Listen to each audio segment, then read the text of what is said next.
Hi guys, ঈদের পর থেকে পোলাও মাংস খাইতে খাইতে আমার অবস্থা খুব খারাপ।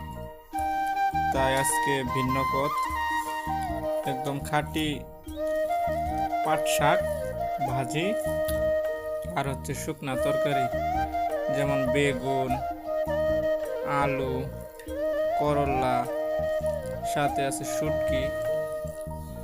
আমার অনেক প্রিয় একটা খাবার। যাই হোক, অনেকে শুটকি খায় না অবশ্য, কিন্তু আমি খাই। শুকনা শুটকিটা অনেক ভালো লাগে।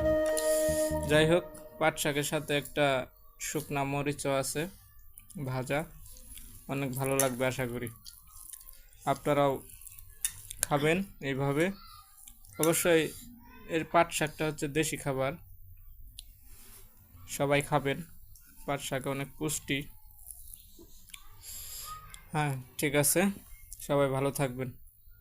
খাবারটা ভালো লাগলে অবশ্যই লাইক কমেন্ট করে যাবেন, চ্যানেলটা সাবস্ক্রাইব করে যাবেন।